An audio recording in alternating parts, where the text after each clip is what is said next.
अभ्यासलाई चाहिँ गर्नुपर्छ lowest common multiple अर्थात् मल्टिपलहरूमध्येको पनि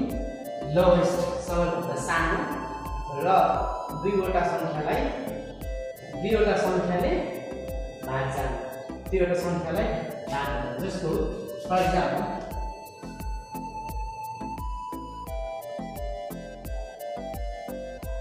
72 and 96 right? Number 3 को हामी यो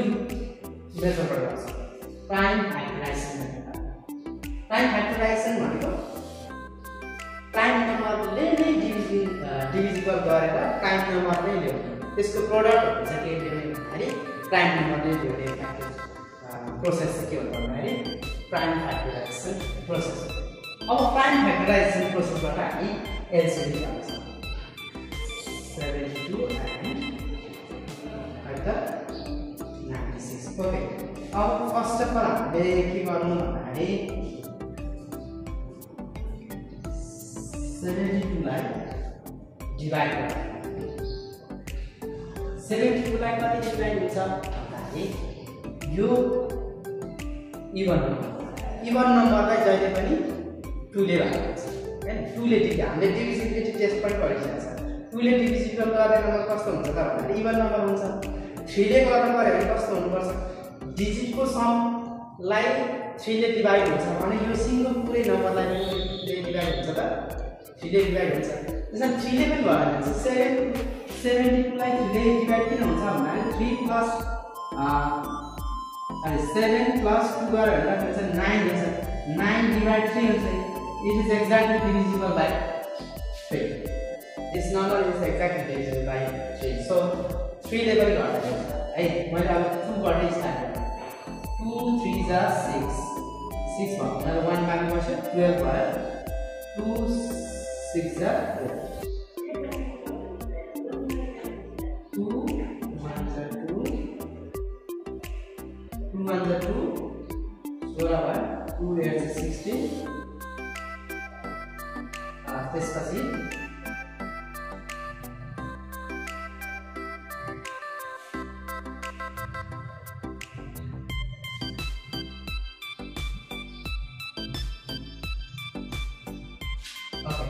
अब 2 9 18 3 ले जान्छ र 3 3 छ हैन अब त्यसपछि 96 लाई डिवाइड है त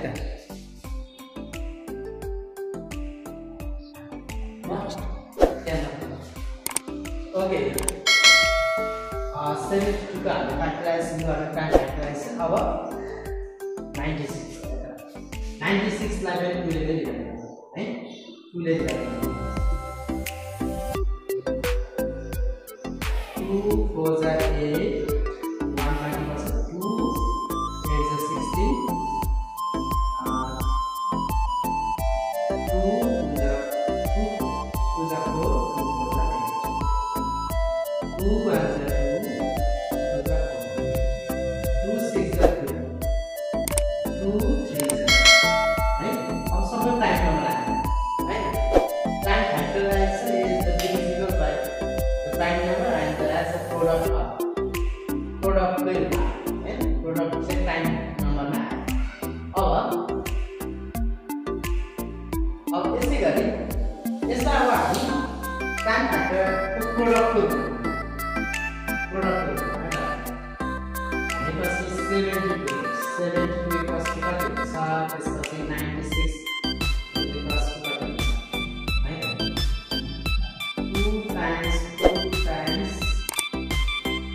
1 2 3 4 5 2 into 3 right अब LCM means हामी के बुझ्नु पर्यो भन्दाखेरि LCM भनेको lowest common multiple two or more numberलाई चाहिँ two or more numberले divisible जाने त्यस्तो सानो नम्बर पक्का two or more यहाँ हाम्रो दुईटा नम्बर यो 72 र 96 लाई ठ्याक्कै divisible हुने सानो नम्बर पत्ता लगाउन छ भनेपछि प्राइम फ्याक्टराइजेसन मेथडबाट हामीले कसरी गरिरहेका छौं प्राइम फ्याक्टराइजेसन हैन प्राइम फ्याक्टराइजेसन मेथडबाट गर्दाखेरि एलसीएम निकाल्दाखेरि के गर्नुपर्छ भन्दाखेरि एउटा फर्मुला जस्तो छ है फर्मुला के हो भन्दाखेरि common into common factor into remaining factor है common factor into remaining factor common factor into remaining factor. So LCM equals to common factor पर निकाल्नु दुईटा मध्ये एउटा दुईटा मध्ये एउटा दुईटा दुई मध्ये एउटा दुईटा तीन मध्ये एउटा इन्टु हैन इन्टु कति अब रिमेनिङ नम्बर 3 times 2 times अब यसको मल्टिप्लाई गर्नु है त यसको मल्टिप्लाई गर्नु कति हुन्छ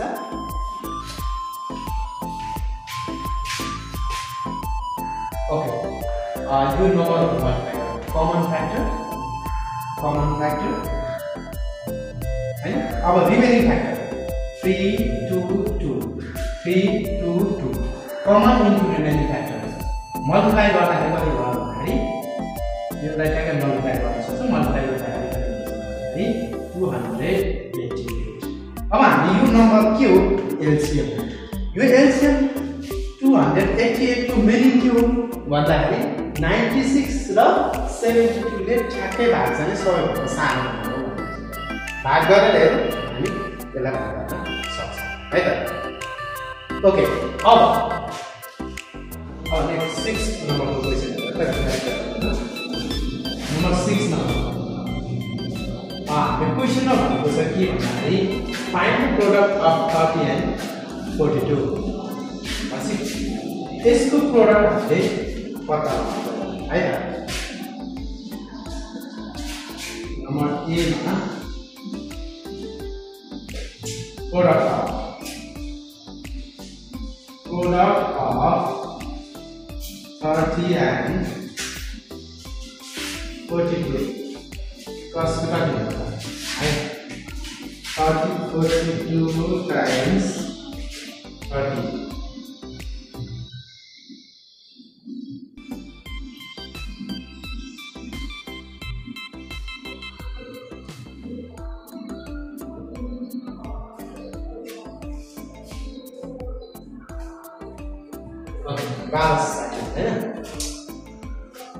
12 से 60 इसको प्रोडक्ट कति हुन्छ भन्दाखेरि 12 से 60 हुन्छ ओके अब अर्को के भन्छ बी मा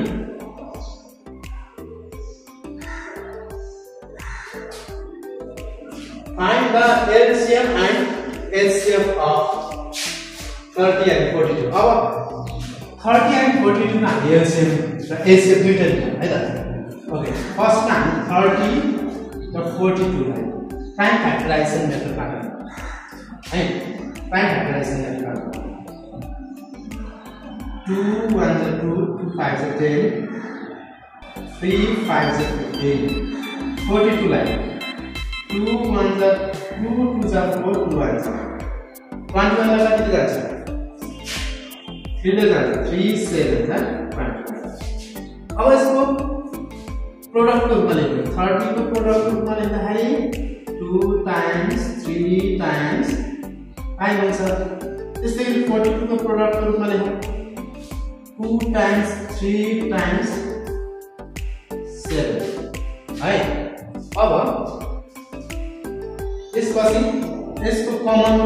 अब एचसीएफ निकाल्नुको लागि के सम्झनु पर्यो भन्दाखेरि टाइम फ्याक्टराइजेसनबाट गर्दाखेरि कमन फ्याक्टर मात्र दिनु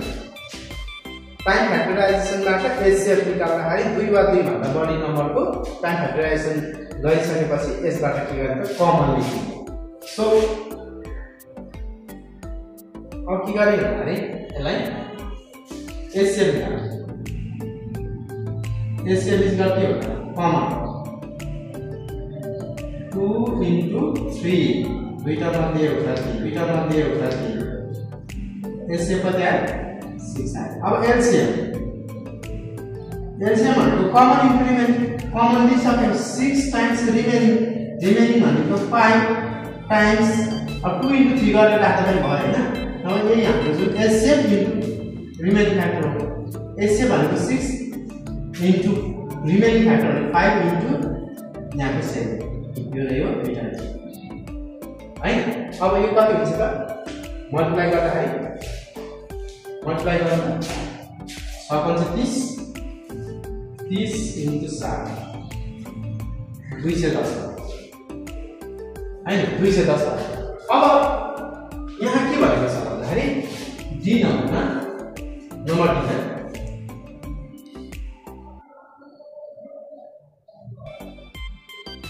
डी नम्बरमा के भनेको छ भने compare the result of A and C A र C को रिजल्ट कम्पेयर गर्ने त A र C को कम्पेयर रिजल्ट चाहिँ कम्पेयर गरौँ हाम्रो A मा भनेको छ प्रोडक्ट निकाल्नु C मा भनेको छ एचसीएफ र एलसीएम निकाल्नु A मा भनेको प्रोडक्ट निकाल्नु है त अब प्रोडक्ट निकाल्नु है त result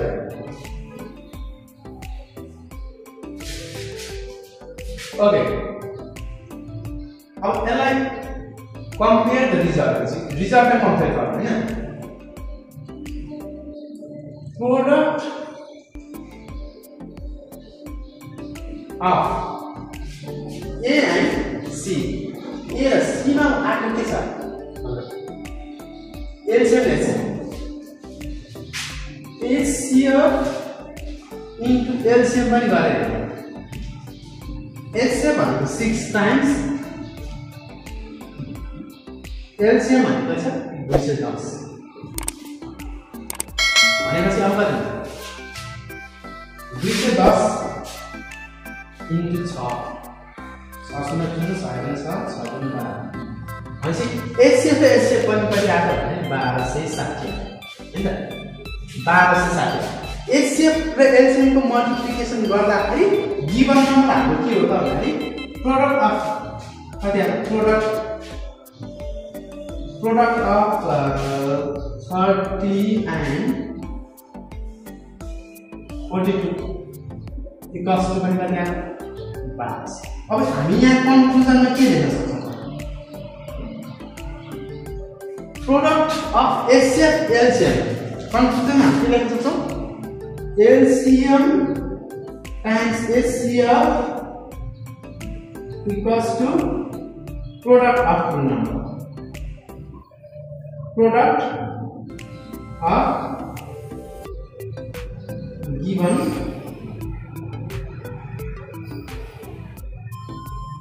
number product of LCM into HCF equals to product of given number दुईवटा नम्बरको HCF र LCM निकाल्ने हो भने त्यो HCF र LCM लाई मल्टिप्लाई गर्दाखेरि त्यही दुईटा जुन हामीले क्वेशनमा दिएको दुईटा नम्बर को मल्टिप्लिकेसन सँग के हुन्छ त बराबर हुन्छ निकाल्न सक्छौं यो क्वेशन हामीले यसरी हैन सल्भ गर्न सक्छौं विद्यार्थीहरु है यसरी हामीले अरु क्वेशनहरु पनि यहाँ मैले स्लाइडमा राख्दिन्छु यसलाई मजाले प्र्याक्टिस गर्नुपर्छ है ओके